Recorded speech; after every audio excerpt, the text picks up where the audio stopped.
जय श्री कृष्ण। मात्र भगवान श्री हरि नामों का उच्चारण करने से व्यक्ति जन्म मृत्यु के बंधन से मुक्त हो जाता है, चाहे वह नाम अनजाने में ही क्यों ना लिया गया हो। इसीलिए महर्षि नारद मुनि जैसे महान भक्त सदैव भगवान के नामों तथा महिमाओं का गान करते रहते हैं। मुक्ति हेतु एक शुद्ध भक्त को गंभीरतापूर्वक मात्र विष्णु तत्व की उपासना करनी चाहिए और भगवान श्री हरि की आराधना कर मोक्ष के इच्छुक व्यक्ति को प्रत्येक माह की पूर्णिमा तिथि के दिन भगवान की पूजा आराधना कर स्नान दान करना चाहिए। इसी दिन जप तप दान स्नान एवं पितृतर्पण करना अत्यधिक लाभदायी होता है। पूर्णिमा व्रत भगवान विष्णु, माता लक्ष्मी व चंद्रदेव को समर्पित है और इस बार आने वाली पूर्णिमा अत्यंत खास है क्योंकि यह पूर्णिमा आषाढ़ माह की पूर्णिमा है जिसे गुरु पूर्णिमा कहा जाता है, जो गुरु के ज्ञान मार्गदर्शन और योगदान को सम्मान देने का दिवस होता है। भगवान श्री कृष्ण ने भी अपने गुरु सांदीपनि मुनि को गुरु दक्षिणा देने हेतु यमराज के पास से गुरु पुत्र को वापस लाए थे। इसीलिए गुरु पूर्णिमा का अत्यधिक महत्व होता है। इस दिन गुरु की पूजा की जाती है और जीवन में मार्गदर्शन के लिए उनका आभार व्यक्त करना चाहिए। इस दिन व्रत रखकर हो सके तो पवित्र नदी में स्नान कर दान करना अत्यंत शुभ माना जाता है। इस दिन जगत के गुरु भगवान श्री हरि की श्रद्धा पूर्वक पूजा आराधना करने से आध्यात्मिक ज्ञान की प्राप्ति होती है। तो चलिए जान लेते हैं कि गुरु पूर्णिमा का शुभ अवसर कब आ रहा है तथा इस दिन के शुभ मुहूर्त कौन कौन से हैं। तो पंचांग के अनुसार आषाढ़ माह की पूर्णिमा तिथि का आरंभ हो रहा है 9 जुलाई 2025 बुधवार को रात्रि में 1:36 पर और तिथि का समापन होगा 10 जुलाई 2025 गुरुवार को रात्रि 2:06 पर। इसलिए आषाढ़ मास की पूर्णिमा तिथि हम मनाएंगे 10 जुलाई 2025 गुरुवार के दिन।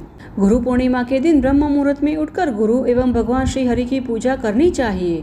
श्रद्धा पूर्वक ब्रह्म मुहूर्त में उठकर भगवान श्री हरि की पूजा करने से व्यक्ति को मोक्ष की प्राप्ति होती है। सुबह जल्दी उठकर भगवान श्री कृष्ण की विधि विधान से पूजा करनी चाहिए, मंगला आरती करनी चाहिए और भगवान को दूध और विभिन्न फलों का भोग लगाना चाहिए। इस प्रकार श्रद्धा पूर्वक भगवान की सेवा पूजा करने से सभी मनोकामनाएं पूर्ण हो जाती है। और इस बार की पूर्णिमा गुरु पूर्णिमा होने के कारण खास रूप से इस दिन अपने गुरु की पूजा करनी चाहिए, जिससे व्यक्ति जीवन में आध्यात्मिक रूप से प्रगति कर सके। इसलिए इस दिन प्रातः स्नान के लिए ब्रह्म मुहूर्त का समय सुबह 4:10 से 4:50 के बीच का रहेगा और प्रातःकालीन पूजा का मुहूर्त 4:30 से 5:31 के बीच का है। इस दिन सूर्योदय होगा 5:31 पर और सूर्यास्त का समय है 7:22 का। पूर्णिमा तिथि के दिन चंद्र अपनी पूर्ण कला से उदय होता है।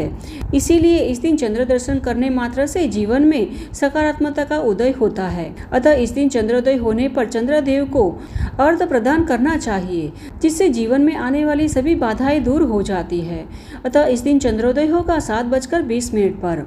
अब चलिए इस दिन के शुभ मुहूर्त भी जान लेते हैं। इस दिन अभिजीत मुहूर्त सुबह 11:59 से दोपहर 12:54 तक रहेगा और विजय मुहूर्त दोपहर 2:45 से 3:40 के बीच का है तथा इस दिन सायं संध्या का समय 7:22 से 8:23 के बीच का रहेगा।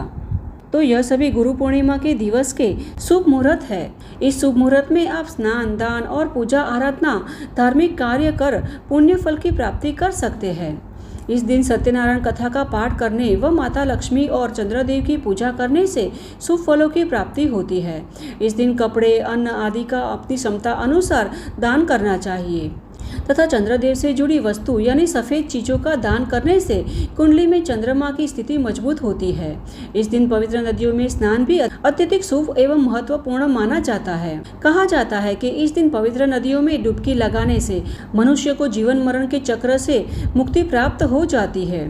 और इस बार तो गुरु पूर्णिमा गुरुवार के दिन आ रही है, इसलिए इस दिन प्रातःकाल ब्रह्म मुहूर्त में उठकर बृहस्पति भगवान, जो भगवान श्री हरि विष्णु का ही एक स्वरूप है, उनकी विशेष रूप से पूजा करनी चाहिए।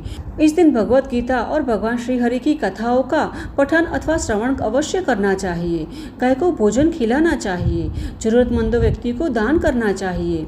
ऐसा करने से मोक्ष के मार्ग अपने आप खुल जाते हैं। इस दिन व्रत करने का भी विधान होता है।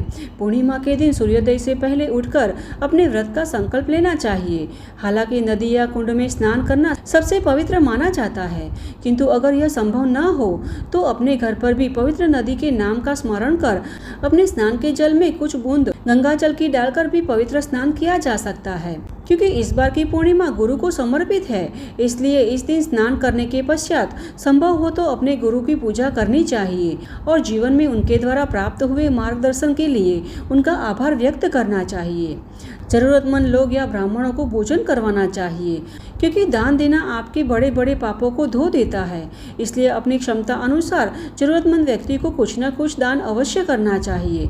गुरु पूर्णिमा का विशेष महत्व होता है, इसलिए इस दिन उपवास, दान और पूजा पाठ करने से जीवन में सकारात्मकता और शुभ फल की प्राप्ति होती है। तो यह है गुरु पूर्णिमा के शुभ मुहूर्त और इसका पालन करने की विधि। और हमें आशा है कि हमारे द्वारा दी गई यह जानकारी आपको उपयुक्त होगी। अगर यह जानकारी आपको उपयुक्त होती है तो इसे अपने मित्र और परिवार में भी शेयर कीजिएगा, जिससे कि उन्हें भी यह जानकारी उपयुक्त हो सके। तो चलिए हमारे शास्त्रों में वर्णित ऐसी ही वैदिक और प्रमाणभूत जानकारियों के साथ फिर से मिलते हैं। तब तक के लिए जय श्री कृष्ण।